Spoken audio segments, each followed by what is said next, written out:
ভগৱান কিমান আছে কিমান নাই সেয়া মই নাজানো। যদি আপুনি কিবা এটা কথাত বিশ্বাস ৰাখে আৰু সেই বিশ্বাস ৰাখি পেলাই আপুনি যদি সাহস পায় তেনেহ'লে নিশ্চয়কৈ সেই কথা কেতিয়াও বেয়া নহয় বুলি মই অনুভৱ কৰোঁ। আমি কেতিয়াবা কিবা বাধাৰ সন্মুখীনো হওঁ, এনেকুৱা হয় যে আছে তেওঁ মোৰ লগত, এই বস্তুটো যদি থকা বুলি ভাবি পেলাই অনুভৱ কৰি পেলাই আমি যদি সাহস পাওঁ তেনেহ'লে ভগৱানক বিশ্বাস কৰাটো বা আধ্যাত্মিকতা ৰখাটো নিশ্চয়কৈ ভুল নহয় বুলি মই অনুভৱ কৰোঁ।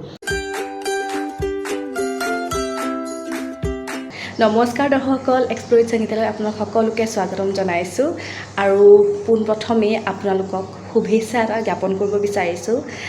হয়, আজি মহালয়া আৰু আপোনালোক সকলোলৈ শুভ মহালয়া। সকলোকে মহালয়াৰ বহুত বহুত শুভকামনা জনাইছোঁ। দেৱী মায়ে সকলোৰে ওপৰত আশীৰ্বাদ কৰক।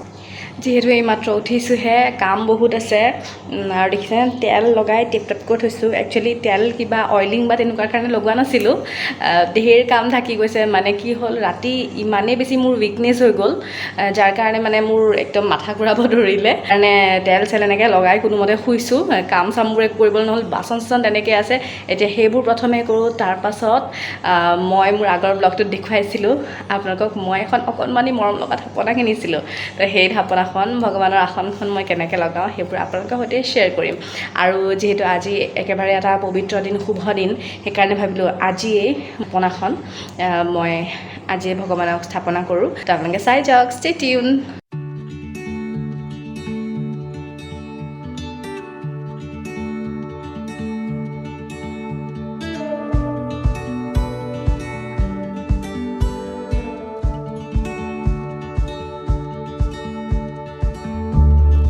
আৰু এয়া গা হাত ধুই হৈ গ'ল, আহি গ'লোঁ, বাচন ধুবলৈ আছিল, ঘৰ সৰা মচা বহুত কিবি আছিলে, কাপোৰ চাপোৰ ধোৱা চবখিনি কৰিলোঁ, সেইখিনি হৈ গ'ল। আৰু এতিয়া ফাইনেলি মই গা হাত ধুই ৰেডি। এতিয়া মোৰ প্ৰথম কামটো কৰিম, সেয়া হৈছে মই যিখন মৰম লগা মানে ভগৱানৰ আসন কিনিছিলোঁ সেইখন এতিয়া নিজৰ স্থানত লগাম, য'ত মই লগাম বুলি ভাবিছোঁ। আৰু তাৰ কাৰণে মই কালিয়ে গজাল লৈ আহিছিলোঁ। এইটো যেতিয়া হেংগিং কৰিব লাগিব, অলপ অকণমানি হয়, হেংগিং কৰিব লাগিব। তাৰ কাৰণে কালিয়ে মই গজাল কিনি আনিছিলোঁ আৰু সেইকাৰণে সেই গজাল দুটা লগাই থৈ দিছোঁ। আৰু এই গজালজন বাপৰে ইমান ষ্ট্ৰাগল লাগিছে, কি ক'ম। মোৰ ওচৰত হাতুৰি বা কিবা তেনেকুৱা ধৰণৰ ডাঙৰ বস্তু নাই গজাল মাৰিব লগা। সেইকাৰণে প্ৰথমতো চেষ্টা কৰিলোঁ বেলনাখন, যিখন বেলনাখনে মাৰিব চেষ্টা কৰিছোঁ। সেইখনটো কাঠৰ থাকে, তাতে মানে চিন বহি বহি গৈছে, নাজানো আৰু সেইখন দুদিনমান যদি ভাত চাত মেলে সেইখিনি বহুতখিনি এৰাইও গৈছে, নাজানো।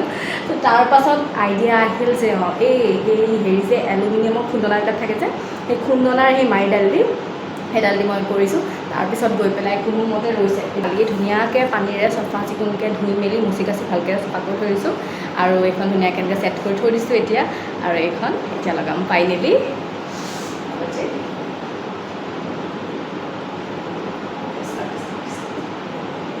চ' এইখন মোৰ অকণমানি থাপনা, ইমান মৰম লাগিছে সঁচাকৈ। মানে ধুনীয়াকৈ এটা সৰু ঘৰৰ কাৰণে ধুনীয়াকৈ আপুনি সৰু সৰু যেতিয়া মূৰ্তি ৰাখিব বিচাৰে ধুনীয়াকৈ ৰাখিব পাৰে। আৰু মোৰ ওচৰত বৰ্তমান অকল মই সাই বাবাৰ মূৰ্তি এজনা আছে মোৰ ওচৰত, আৰু লগতে মই আনিম গণপতি বাবা আনিম আৰু চাওঁ কি ভগৱানৰ মই মূৰ্তি লৈ আহোঁ। কিন্তু বৰ্তমান মই সাই বাবাৰ মূৰ্তিটো ইয়াত ৰাখিম। মূৰ্তিটো মই থোৱাৰ আগতে মই এয়া কাপোৰৰ এনেকৈ নীলা কাপোৰ কিনি আনিছিলোঁ, ৰঙা কাপোৰ। কোৱা হয় যে এনেকৈ খালীকৈ থ'ব নালাগে বুলি কয় ভগৱানৰ মূৰ্তি কেতিয়াও। চ' তাৰ কাৰণে মই মেজাৰমেণ্টটো লৈ লৈছোঁ আৰু সেইমতে অকণমান কাটি পেলাই ধুনীয়াকৈ পাৰি দিম কাপোৰখন। তাৰপাছত মই ভগৱানক থ'ব পাৰিম।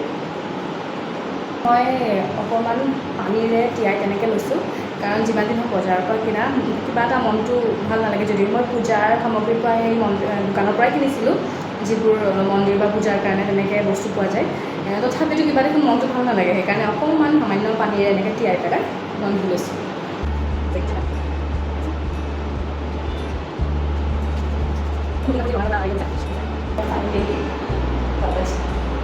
অকণমানি ভগৱানৰ মূৰ্তি এজনা আছে, তেওঁকে এতিয়া স্থাপন কৰিলোঁ।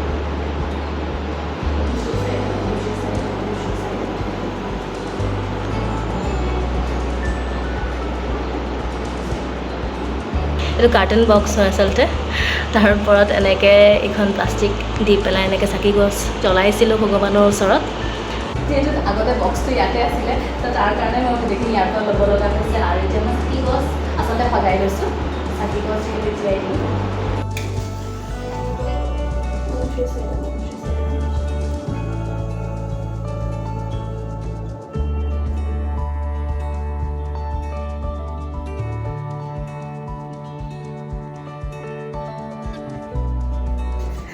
ইমানে আছিল আজি মোৰ এই ব্লগটো আৰু আপোনালোকৰ সৈতে মই শ্বেয়াৰ কৰিলোঁ মোৰ এই সৰু সৰু মোমেণ্টবোৰ আপোনালোকৰ সৈতে শ্বেয়াৰ কৰিছোঁ আপোনালোকে কেনেকুৱা পাইছে জনাবলৈ নাপাহৰিব আৰু ভাল লাগে এনেদৰে এটা আধ্যাত্মিকতা ৰাখি আমি যিমানেই বৰ্তমান সময়ত যিমান কি মডাৰ্ণ নহওক কিয় আমাৰ মাইণ্ডছেট হওক বা আমাৰ ড্ৰেছ আপ হওক সব ধৰণৰ বা আমাৰ কাম কাজ সকলো ধৰণৰ যেনেকুৱা ধৰণৰ নহওক মডাৰ্ণ নহ'লেও কিয় কিন্তু আমাৰ যিটো গুৰি অথবা আমাৰ যিটো মূল বুলি ক'ব লাগিব সেয়া হৈছে আধ্যাত্মিকতা সেইটোক বাদ দি আমি কেতিয়াও মানে এৰাই চলাৰ কথা একচুৱেলি ভাবিব নালাগে বুলি মই ভাবোঁ কাৰণ কিয়নো ভগৱান কিমান আছে কিমান নাই সেয়া মই নাজানো কিন্তু যদি আপুনি বিশ্বাস দেই অন্ধবিশ্বাস কেতিয়াও নহয় যদি আপুনি কিবা এটা কথাত বিশ্বাস ৰাখে আৰু সেই বিশ্বাস ৰাখি পেলাই আপুনি যদি সাহস পায় তেনেহ'লে নিশ্চয়কৈ সেই কথা কেতিয়াও বেয়া নহয় বুলি মই অনুভৱ কৰোঁ আৰু তেনেকুৱা কিছুমান আপুনি যেতিয়া এটা পজিটিভ ভাইবৰ দিশে যাব সকলো আপোনাৰ মনটো চাবচোন পজিটিভে হৈ থাকে আৰু নিগেটিভ চিন্তাধাৰা বেয়া কিবা কিবি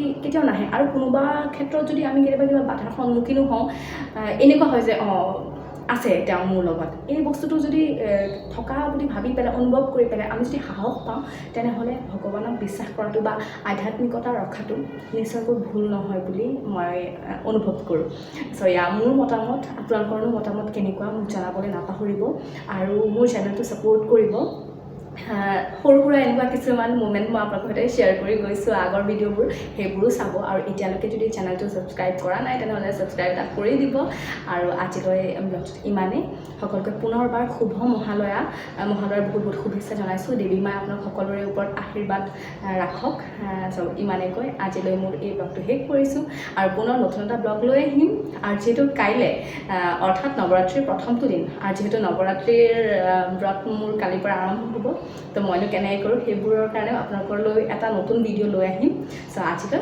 ধন্যবাদ